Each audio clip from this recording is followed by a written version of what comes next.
सुन लो, UPSC के इस विशेष और जबरदस्त सत्र में आपका स्वागत है। नमस्कार। आज हम गोता लगाने वाले हैं भारतीय अर्थव्यवस्था के एक ऐसे बहुत ही महत्वपूर्ण हिस्से में जो भारत को दुनिया से जोड़ता है। हाँ, बाहरी क्षेत्र, एक्सटर्नल सेक्टर जिसे कहते हैं। बिल्कुल। आज का हमारा विषय है संजीव वर्मा की भारतीय अर्थव्यवस्था किताब का चैप्टर 19, बाहर की ओर देखना, वैश्वीकरण की ओर, लुकिंग आउटवर्ड टुवर्ड्स ग्लोबलाइजेशन। और हम इसका क्या कहते हैं, अक्षरशः विश्लेषण करेंगे, हर कॉन्सेप्ट को खोद कर निकालेंगे। सही। तो सबसे पहले ये बात करते हैं कि यूपीएससी एस्पिरेंट्स के लिए, खासकर जीएस पेपर 3 के लिहाज से ये चैप्टर समझना इतना जरूरी क्यों है? देखिए, ये बाहरी क्षेत्र यानी एक्सटर्नल सेक्टर की समझ की एकदम बुनियाद है।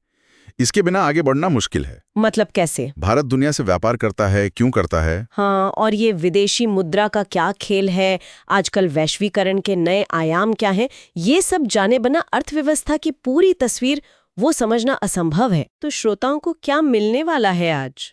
वादा है कि सत्र के अंत तक आप न केवल वैश्वीकरण, जिसे ग्लोबलाइजेशन कहते हैं, हाँ, और आयात निर्यात, इंपोर्ट्स एक्सपोर्ट्स, और वो बड़ा मजेदार सिद्धांत तुलनात्मक लाभ का सिद्धांत, थ्योरी ऑफ कंपैरेटिव एडवांटेज, बिल्कुल, और जो आजकल के मेगा ट्रेंड्स हैं वैश्विक स्तर पर, हाँ, उन सबको गहराई से समझेंगे।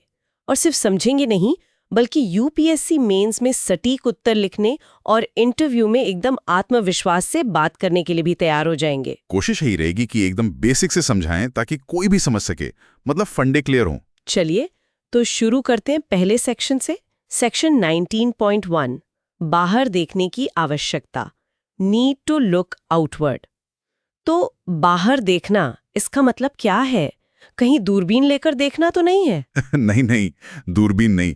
इसका सीधा सा मतलब है अपनी घरेलू अर्थव्यवस्था, जो अपनी डोमेस्टिक इकोनॉमी है, उससे आगे बढ़कर, मतलब अपने देश की सीमाओं से बाहर। हाँ, शेष विश्व यानी rest of the world, ROW जिसे कहते हैं, उसके साथ आर्थिक संबंध बनाना, इंटरैक्शंस करना। अच्छा, और जब हम ROW से जुड़ते हैं तो सबसे पहले क्या आता है दिमाग में? व्यापार। बिल्कुल, व्यापार यानी ट्रेड, वो एकदम केंद्र में आ जाता है। और व्यापार बिना मुद्रा मतलब करेंसी के कैसे होगा? ये तो संभव नहीं है। हाँ, और यहाँ सिर्फ अपनी घरेलू मुद्रा, अपनी होम करेंसी से काम नहीं चलेगा, है ना? नहीं चलेगा। दूसरे देशों से लेन देन के लिए आपको चाहिए विदेशी मुद्रा, फॉरेन करेंसी, डॉलर्स, यूरो, येन, पाउंड, ये सब। और यहीं पर तस्वीर में आते हैं आयात और निर्यात, इंपोर्ट्स एंड एक्सपोर्ट्स। हाँ, इसको एकदम सरल शब्दों में समझ लें तो आयात यानी इंपोर्ट्स का मतलब है विदेशों से माल या सेवाएं देश में लाना, गुड्स कमिंग इन। जैसे कच्चा तेल हम बहुत आयात करते हैं। बिल्कुल, कच्चा तेल, इलेक्ट्रॉनिक्स, मशीनरी। और निर्यात यानी एक्सपोर्ट्स का मतलब है देश से माल या सेवाएं बाहर भेजना, गुड्स गोइंग आउट। जैसे हमारी आईटी सर्विसेज, सॉफ्टवेयर सेवाएं हम खूब निर्यात करते हैं। एकदम सही उदाहरण, कपड़े, दवाइयाँ, एग्रीकल्चरल प्रोडक्ट्स, ये सब हम निर्यात करते हैं। और यहीं विदेशी मुद्रा का असली खेल शुरू होता है। आयात का भुगतान मतलब पेमेंट, वो हमें विदेशी मुद्रा में करना होता है। हाँ, जिससे खरीदा उसे उसकी करेंसी या फिर किसी स्वीकृत अंतर्राष्ट्रीय करेंसी जैसे डॉलर में पेमेंट करना होगा। और निर्यात से उससे हमें विदेशी मुद्रा मिलती है, रिसीप्ट्स होती हैं। बिल्कुल, जब हम बेचते हैं तो हमें फॉरेन करेंसी मिलती है। तो इसको याद रखना है, आयात के लिए पेमेंट विदेशी मुद्रा में, निर्यात से रिसीप्ट विदेशी मुद्रा में। ये तो बिल्कुल साफ है। अब सवाल उठता है कि बाहर देखने की, यानी ये सब आयात निर्यात करने की मुख्य जरूरतें क्या हैं? क्यों करें हम ये सब? देखिए, वर्मा जी की किताब के हिसाब से 2 बड़ी वजह हैं, बिल्कुल साफ साफ। अच्छा, क्या है वो? पहला, अपने सामान और सेवाओं के लिए नए बाजार खोजना, न्यूअर मार्केट्स। मतलब अगर देश में डिमांड पूरी हो गई है या और ज्यादा उत्पादन क्षमता है तो बाहर बेचो। अपना मार्केट साइज बढ़ाना। हाँ, और दूसरा, और ये शायद ज्यादा महत्वपूर्ण है शुरुआत में, वो है विदेशी मुद्रा कमाना, अर्न फॉरेन एक्सचेंज। क्यों विदेशी मुद्रा क्यों चाहिए? ताकि हम उन चीजों का आयात कर सकें जो हमारे देश के विकास के लिए, डेवलपमेंटल नीड्स के लिए जरूरी हैं, जैसे कि एडवांस टेक्नोलॉजी, मशीनरी, जरूरी संसाधन जो हमारे पास नहीं है या कम है। जैसे वो कच्चा तेल का उदाहरण लिया था, वो हमारी ऊर्जा सुरक्षा के लिए जरूरी है। बिल्कुल, या फिर कोई खास तरह की मशीनरी जो हमारे उद्योगों को आधुनिक बनाने के लिए चाहिए।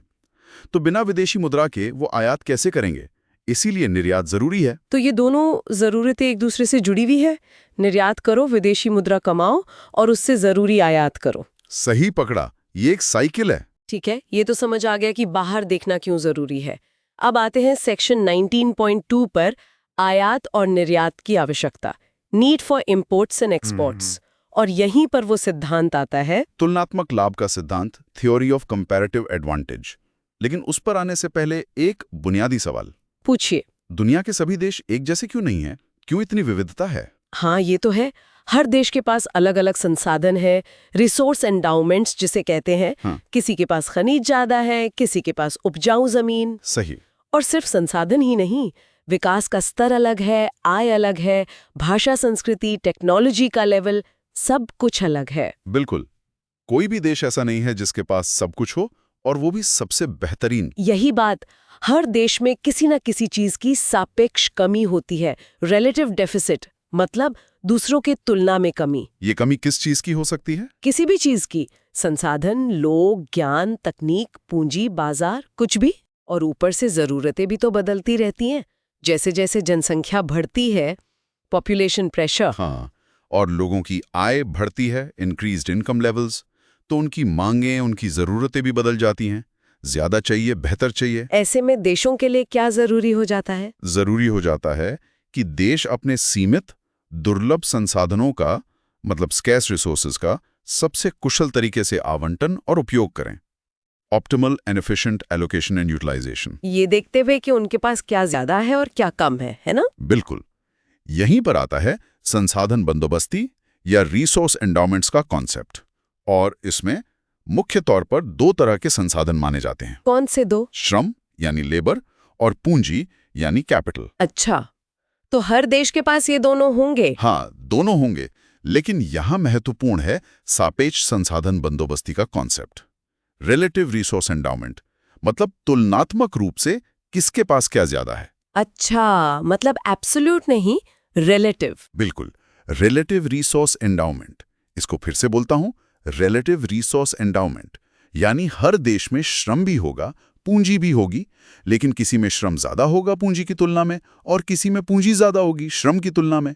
इसको एक उदाहरण से समझते हैं। किताब में भी शायद भारत और जर्मनी का उदाहरण है। हाँ, ये क्लासिक उदाहरण है इसे समझने के लिए। तो सोचिए, भारत में क्या ज्यादा है? लोग, जनसंख्या, यानी श्रम, लेबर। तो भारत एक लेबर अबंडेंट देश हुआ। सही। और क्योंकि लेबर ज्यादा है, तो यहाँ श्रम अपेक्षाकृत सस्ता है, रिलेटिवली चीपर। ठीक है, और जर्मनी? जर्मनी में क्या ज्यादा है?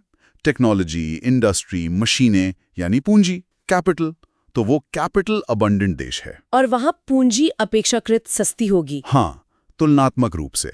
अब सोचिए, भारत में कौन सी चीजें बनाना सस्ता और आसान होगा? जिनमें ज्यादा मजदूर लगते हैं, हाथ का काम ज्यादा हो, मतलब लेबर इंटेंसिव गुड्स, कपड़े, जूते, हैंडीक्राफ्ट्स। एकदम सही।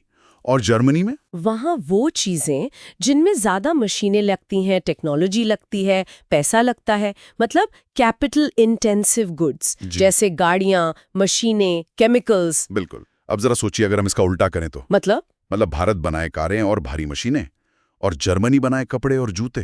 थोड़ा नाटकीय अंदाज में। ये तो सरासर बेवकूफी होगी, पागलपन। क्यों? क्योंकि भारत में पूंजी महंगी है, तो कारें बनाना बहुत महंगा पड़ेगा, और जर्मनी में श्रम महंगा है, तो कपड़े बनाना बहुत महंगा पड़ेगा। बिल्कुल। ये होगा संसाधनों का अकुशल उपयोग, इनएफिशिएंट यूटिलाइजेशन ऑफ रिसोर्सेस।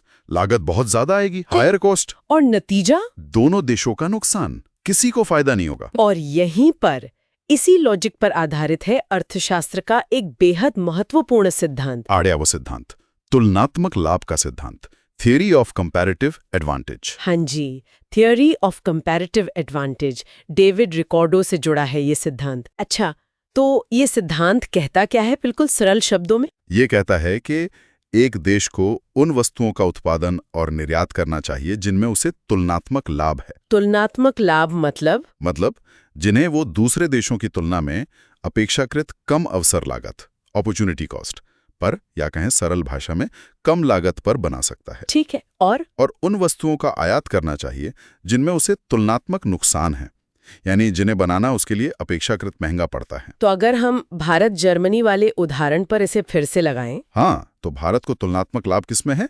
श्रम गहन वस्तुओं में। तो भारत को कपड़े, जूते, हस्तशिल्प जैसी चीजें बनाकर जर्मनी को बेचनी चाहिए, एक्सपोर्ट करनी चाहिए। और जर्मनी से क्या खरीदना चाहिए? जर्मनी को तुलनात्मक लाभ है पूंजी गहन वस्तुओं में, तो भारत को जर्मनी से मशीनें, कारें, इंजीनियरिंग गुड्स खरीदने चाहिए, इंपोर्ट करने चाहिए। और जर्मनी को इसका ठीक उल्टा करना चाहिए, वो हमसे कपड़े खरीदे और हमें मशीनें बेचे। बिल्कुल, इसको ऐसे समझिए, जैसे दो दोस्त हैं, एक बहुत अच्छा खाना बनाता है पर पेंटिंग बिल्कुल नहीं आती, दूसरा जबरदस्त पेंटिंग करता है पर खाना बनाना नहीं जानता। तो क्या दोनों को दोनों काम करने चाहिए? नहीं, जो अच्छा खाना बनाता है वो खाना बनाए और पेंटर दोस्त को खिलाए, और जो पेंटर है वो पेंटिंग करे और पहले दोस्त को दे। दोनों का फायदा। हाँ, ये बढ़िया एनालॉजी है। दोनों अपनी अपनी स्पेशलिटी पर फोकस करें और एक्सचेंज कर लें। बस यही है तुलनात्मक लाभ का सिद्धांत देशों के स्तर पर। देशों के बीच ये जो संसाधनों का सापेक्ष अंतर है, relative differences in resource endowments, यही अंतर्राष्ट्रीय व्यापार, इंटरनेशनल ट्रेड का आधार बनता है। Basis of international trade. और इससे फायदा क्या होता है? आपने कहा दोनों का फायदा। कैसे? बहुत फायदे हैं। सबसे पहला, संसाधनों का कुशल आवंटन होता है। Efficient allocation. मतलब संसाधन वहां लगते हैं जहां उनका सबसे अच्छा उपयोग हो। ठीक। और उनका बेहतर उपयोग होता है। Better utilization. बर्बादी कम होती है, लागत कम आती है, प्रोडक्शन कॉस्ट घटती है। और जब लागत कम होगी, चीजें सस्ती बनेंगी, तो कीमतें कम होंगी, लोगों की खरीदने की क्षमता बढ़ेगी और दोनों देशों की आय बढ़ेगी, इंक्रीजिंग इनकम। और इसी को हम अर्थशास्त्र में कहते हैं कल्याणकारी लाभ, वेलफेयर गेन्स। वेलफेयर गेन्स मतलब सबका भला।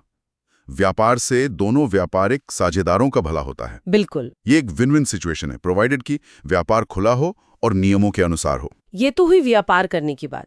लेकिन अगर कोई देश कहे कि नहीं, हम व्यापार नहीं करेंगे, हम आत्मनिर्भर बनेंगे, सब कुछ खुद ही बनाएंगे, ऐसा क्यों नहीं कर सकते? देखिए, कुछ हद तक, कुछ समय के लिए शायद देश ऐसा सोच सकते हैं, खासकर विकास के शुरुआती चरणों में। कब? जब देश का फोकस सिर्फ उत्पादन की मात्रा बढ़ाने पर हो, क्वांटिटीज या क्षमता निर्माण पर हो, क्रिएटिंग कैपेसिटीज, या फिर बस अपनी जनता की बुनियादी जरूरतें पूरी करने पर हो, बेसिक नीड्स, और उसे क्वालिटी या कुशलता की ज्यादा परवाह न हो। हाँ, मतलब बस चीज बन जाए, चाहे महंगी बने, चाहे उतनी अच्छी ना बने। उस दौर में शायद वो व्यापार को नजरअंदाज कर दे, इंपोर्ट्स को रिस्ट्रिक्ट कर दे, जैसे इंपोर्ट सब्स्टिट्यूशन कहते हैं। भारत ने भी तो किया था आजादी के बाद कुछ समय तक। हाँ, कई विकासशील देशों ने किया, लेकिन सवाल यह है कि कब तक चल सकता है? कब तक? अनिश्चित काल तक नहीं चल सकता। धीरे धीरे क्या होगा, अकुशलता बढ़ेगी, इनएफिशिएंसीज क्रीप इन, क्योंकि बाहर से कोई कंपटीशन ही नहीं है। अच्छा। लागतें आसमान छूने लगेंगी, कॉस्ट विल बिकम प्रोहिबिटिव, क्योंकि आप वो चीजें भी बना रहे हैं जिनमें आपको तुलनात्मक लाभ नहीं है। तो पूरी अर्थव्यवस्था महंगी हो जाएगी, हाई कॉस्ट इकोनॉमी। बिल्कुल, और अप्रतिस्पर्धी, अनकम्पिटिटिव। दुनिया के बाजार में आपका सामान कोई नहीं खरीदेगा क्योंकि वो महंगा है। देश के अंदर महंगाई बढ़ेगी, burden of inflation on the people. विकास असंतुलित होगा, लॉपसाइडेड डेवलपमेंट, क्योंकि आप कुछ उद्योगों को जरूरत से ज्यादा संरक्षण दे रहे हैं। और अंत में अर्थव्यवस्था बढ़ती आबादी की मांगे पूरी नहीं कर पाएगी और वो एक कम विकास के दुष्चक्र में फंस जाएगी, लो ग्रोथ साइकिल। ये एक गंभीर स्थिति हो सकती है। हाँ, ये तो वाकई चिंताजनक तस्वीर है। मतलब लंबे समय में व्यापार ना करना बहुत नुकसानदायक हो सकता है। बिल्कुल, इसीलिए दुनिया के ज्यादातर देश आज व्यापार को अपनाते हैं। लेकिन हमेशा एक लेकिन होता है। क्या व्यापार के सिर्फ फायदे ही फायदे हैं? क्या इसको लेकर कुछ डर, कुछ चिंताएं, कुछ नुकसान भी नहीं है? हाँ, यही पर आता है सेक्शन 19.3, व्यापार का दूसरा पहलू, फ्लिप साइड टू ट्रेड। कुछ कथित चिंताएं या परसीव्ड फॉलआउट्स जरूर हैं। तो सबसे पहला डर क्या है? सबसे पहला और शायद सबसे बड़ा डर, खासकर उन देशों के लिए जिनका अतीत अच्छा नहीं रहा है, वो है निर्भरता का डर, डिपेंडेंस। मतलब कहीं ऐसा ना हो कि हम जरूरी चीजों के लिए दूसरे देशों पर इतने निर्भर हो जाएं कि वो हमें कंट्रोल करने लगें, या हमारी आत्मनिर्भर अर्थव्यवस्था, सेल्फ रिलायंट इकोनॉमी बनाने का जो लक्ष्य है उसमें बाधा आ जाए। हाँ, ये डर तो समझ आता है, खासकर उन देशों में जिन्हें आपने कहा शोषणकारी, औपनिवेशिक या साम्राज्यवादी शासन की बुरी यादें हैं। Exploitative, colonial and imperial rule. उन्हें डर लगता है कि कहीं इतिहास खुद को दोहरा ना दे। बिल्कुल, ये एक वास्तविक मनोवैज्ञानिक और राजनीतिक डर है। ठीक है, ये हुआ पहला डर। दूसरा डर क्या है? दूसरा ये कि क्या व्यापार हमेशा सिर्फ तुलनात्मक लाभ के सिद्धांत पर ही चलता है, या चलना चाहिए कई बार देश की अपनी राष्ट्रीय प्राथमिकताएं होती हैं नेशनल प्रायोरिटीज। जो शायद इस सिद्धांत से मेल न खाएं। हाँ, जैसे मान लीजिए तुलनात्मक लाभ के हिसाब से किसी देश को अनाज आयात करना चाहिए क्योंकि वो सस्ता पड़ेगा, लेकिन वो देश सोचता है कि नहीं, खाद्य सुरक्षा, फूड सिक्योरिटी हमारी राष्ट्रीय प्राथमिकता है, हम अनाज के लिए दूसरों पर निर्भर नहीं रह सकते, इसलिए हम खुद ही उगाएंगे भले ही वो महंगा पड़े। अच्छा, तो यहाँ राष्ट्रीय प्राथमिकता आर्थिक कुशलता पर भारी पड़ गई। बिल्कुल। या फिर रक्षा उद्योग, डिफेंस प्रोडक्शन। हो सकता है हथियार आयात करना सस्ता हो, पर देश अपनी सुरक्षा के लिए खुद हथियार बनाना चाहेगा। सही बात है। तो ये दूसरा पहलू हुआ। और तीसरा, कई बार देश जानबूझकर व्यापार में बाधाएं डालते हैं। Trade restrictions. क्यों? अपने घरेलू उद्योगों को बचाने के लिए, या राजनीतिक कारणों से, या कई बार जवाबी कार्रवाई में। अच्छा, और ये बाधाएं क्या करती हैं? ये बाधाएं तुलनात्मक लाभ के सिद्धांत को बिगाड़ सकती हैं। डिस्टॉर्टिंग कंपैरेटिव एडवांटेज, मतलब जो स्वाभाविक रूप से व्यापार होना चाहिए था उसे रोकती हैं या महंगा बना देती हैं। ये बाधाएं कितने तरह की होती हैं? मुख्य रूप से 2 तरह की। पहली, टैरिफ बाधाएं, टैरिफ बैरियर्स। ये सबसे सीधी बाधा है, मतलब आयात होने वाले सामान पर टैक्स लगा देना, जिसे हम इंपोर्ट ड्यूटी या कस्टम ड्यूटी कहते हैं। हाँ, वही। इससे आयातित सामान महंगा हो जाता है और लोग घरेलू सामान खरीदते हैं। ठीक है। और दूसरी तरह की बाधा, वो है गैर टैरिफ बाधाएं, नॉन टैरिफ बैरियर्स या NTBs। ये क्या होती हैं? इनमें टैक्स नहीं होता? नहीं, इनमें टैक्स के अलावा दूसरी रुकावटें होती हैं, जैसे कोटा लगा देना। कोटास मतलब तय कर देना कि किसी चीज का बस इतनी ही मात्रा में आयात हो सकता है, उससे ज्यादा नहीं। अच्छा। और या फिर भेदभावपूर्ण नियम, डिस्क्रिमिनेशन, जैसे कहना कि फलां देश से आने वाले माल के लिए ये मुश्किल शर्तें पूरी करनी होंगी, या बहुत ज्यादा टेस्टिंग सर्टिफिकेशन की जरूरतें लगा देना। मतलब तकनीकी रुकावटें। हाँ, और भी कई संरक्षणवादी उपाय हो सकते हैं, प्रोटेक्शनिस्ट मेजर्स, जैसे अब सब्सिडी देना अपने घरेलू उत्पादकों को ताकि वो सस्ते में बेच सकें। समझ गया।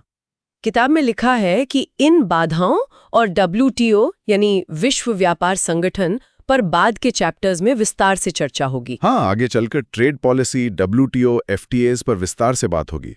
यहाँ बस इनका जिक्र है कि ये भी व्यापार का एक पहलू है। तो ये सब डर हैं, बाधाएं हैं, निर्भरता का डर, राष्ट्रीय प्राथमिकताएं, टैरिफ और नॉन टैरिफ बैरियर। तो इनका समाधान क्या है? क्या व्यापार करना बंद कर दें? नहीं, समाधान वो नहीं है। समाधान है ज्यादा खुलेपन में, ग्रेटर ओपननेस, मजबूत इरादे में, फर्म डिटर्मिनेशन एंड रिजॉल्व। और किस चीज में?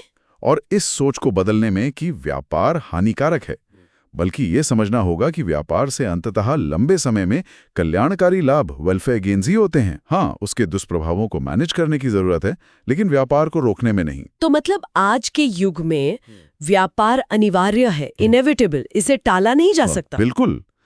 जो अर्थव्यवस्थाएं विकास के नए रास्ते बनाना चाहती हैं, न्यू ग्रोथ पाथ्स, उनके लिए व्यापार जरूरी है। ये सभी व्यापारिक साझेदारों, ट्रेडिंग पार्टनर्स के लिए एक जीत की स्थिति, विन विन सिचुएशन बनाता है। हाँ, दुर्लभ संसाधनों का बेहतर आवंटन करता है, नए बाजार खोलता है, टेक्नोलॉजी ट्रांसफर में मदद करता है और अर्थव्यवस्थाओं को दीर्घकालिक लाभ, लॉन्ग टर्म गेन्स पहुंचाता है। ठीक है, तो व्यापार की जरूरत और उसके फायदे नुकसान समझने के बाद अब आते हैं चैप्टर के आखिरी सेक्शन पर।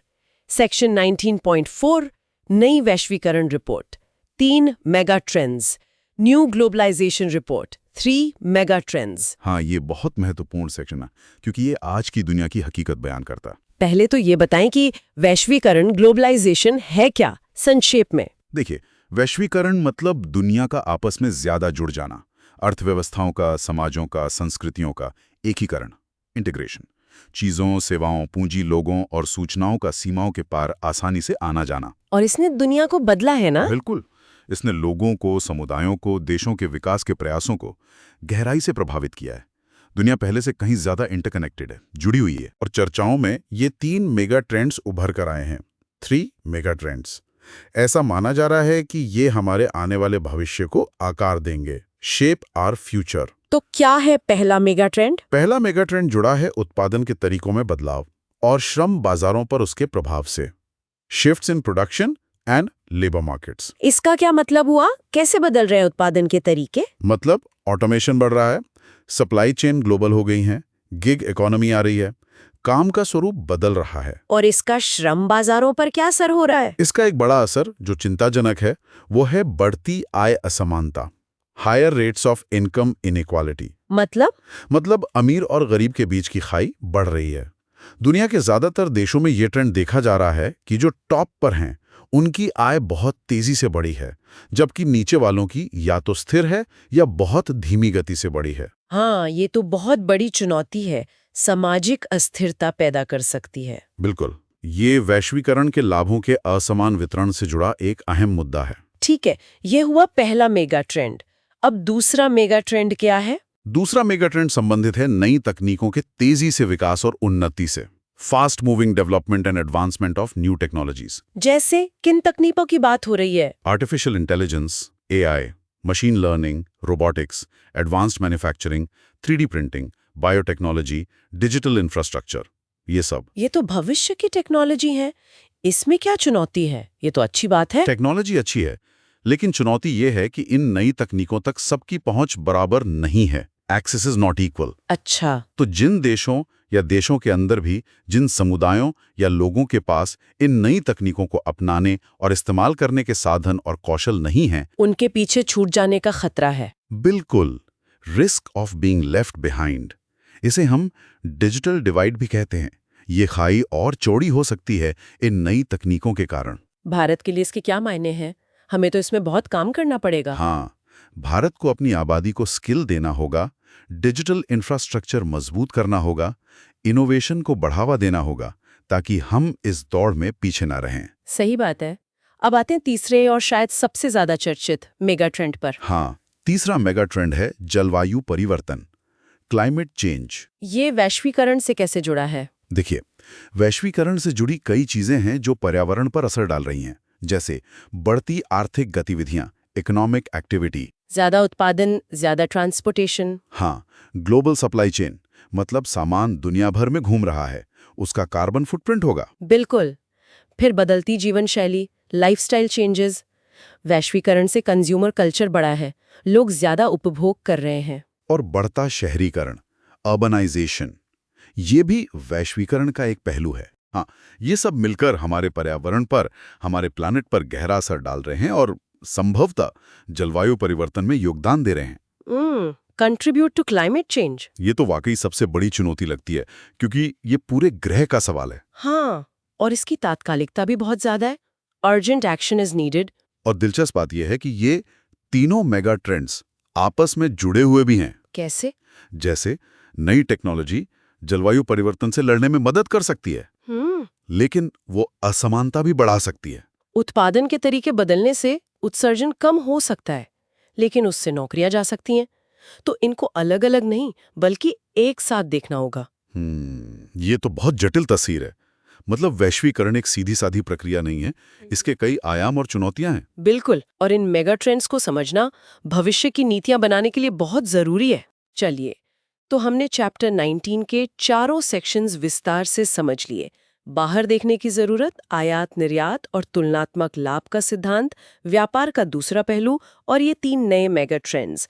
अब समय है इस पूरी चर्चा के मुख्य निष्कर्षों को, की टेकअवेज को एक बार जल्दी से दोहराने का, बुलेट पॉइंट्स में। ठीक है, तो पहला और सबसे बुनियादी निष्कर्ष, बाहर देखना जरूरी है। क्यों?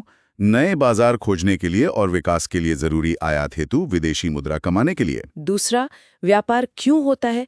तुलनात्मक लाभ के सिद्धांत के कारण, थ्योरी ऑफ कंपैरेटिव एडवांटेज।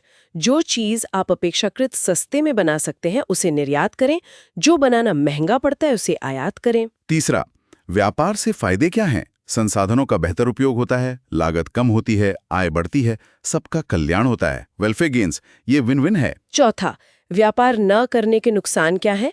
अकुशलता बढ़ती है, अर्थव्यवस्था महंगी और अप्रतिस्पर्धी हो जाती है, महंगाई बढ़ती है, कम और असंतुलित विकास का खतरा रहता है। पांचवा, व्यापार की चुनौतियां या दूसरा पहलू क्या है? निर्भरता का डर, राष्ट्रीय प्राथमिकताएं जो आर्थिक तर्क पर भारी पड़ सकती हैं, और व्यापार बाधाएं, टैरिफ और नॉन टैरिफ बैरियर्स। और इन चुनौतियों का समाधान क्या है? ज्यादा खुलापन, दृढ़ संकल्प और ये मानना कि लंबे समय में व्यापार फायदेमंद है। छठा और आखिरी निष्कर्ष, दुनिया 3 नए मेगा ट्रेंड्स देख रही है। पहला, उत्पादन और श्रम बाजार में बदलाव, जिससे आय असमानता बढ़ रही है। दूसरा, तेजी से बढ़ती नई टेक्नोलॉजी, जिससे डिजिटल डिवाइड का खतरा है। और तीसरा, जलवायु परिवर्तन, जो वैश्वीकरण से जुड़ा है और एक अस्तित्व का संकट है। बिल्कुल, ये थे इस चैप्टर के मुख्य बिंदु। दोस्तों, ये चैप्टर सिर्फ यूपीएससी परीक्षा पास करने के लिए नहीं है। नहीं, बिल्कुल नहीं।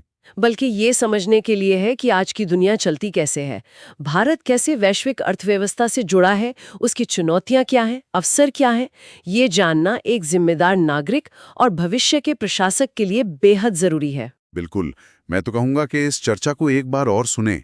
हो सकता है पहली बार में कुछ चीजें थोड़ी जटिल लगी हों। हाँ, थियोरी ऑफ कंपैरेटिव एडवांटेज या मेगा ट्रेंड्स वाले हिस्से। हाँ, तो दोबारा सुनने से कॉन्सेप्ट्स एकदम शीशे की तरह साफ हो जाएंगे। और अपने नोट जरूर बनाएं, लिखते समय चीजें ज्यादा अच्छे से याद होती हैं। और याद रखिए, GS3 इकोनॉमी में यहाँ से सीधे सवाल बन सकते हैं। एक्सटर्नल सेक्टर एक बहुत महत्वपूर्ण टॉपिक है। निबंध के लिए बेहतरीन पॉइंट्स मिल सकते हैं इन मेगा ट्रेंड से। और इंटरव्यू में तो आपकी ये गहरी समझ आपको दूसरों से बहुत आगे रखेगी। जब आप इन मुद्दों पर आत्मविश्वास से बात करेंगे तो उसका प्रभाव अलग ही होगा। तो अगर आपको हमारी ये गहराई वाली चीर-फाड़ वाली चर्चा थोड़ा हंसते हुए पसंद आई, हाँ, पोस्टमार्टम विश्लेषण, तो बिना देर किए सुन लो यूपीएससी यूट्यूब चैनल को सब्सक्राइब कर लीजिए, वो लाल बटन दबा दीजिए और इस वीडियो को लाइक करना ना भूलें। और हाँ, अपने उन सभी दोस्तों के साथ शेयर जरूर करें जो यूपीएससी की तैयारी कर रहे हैं या जिन्हें अर्थव्यवस्था में रुचि है। ज्ञान बांटने से बढ़ता है। और सबसे जरूरी बात, नीचे कमेंट सेक्शन में हमें जरूर बताएं कि आपको इस चर्चा में क्या चीज सबसे ज्यादा रोचक लगी, या अगर आपका कोई सवाल है, कोई डाउट है। हाँ, हम आपके हर कमेंट को पढ़ते हैं और कोशिश करते हैं कि जवाब दे सकें। आपका फीडबैक हमारे लिए बहुत महत्वपूर्ण है। बिल्कुल, अगले सत्र में हम और भी महत्वपूर्ण विषयों पर ऐसी ही गहन चर्चा लेकर आएंगे। तो जुड़े रहिए सुन लो यूपीएससी के साथ। धन्यवाद। जय हिंद।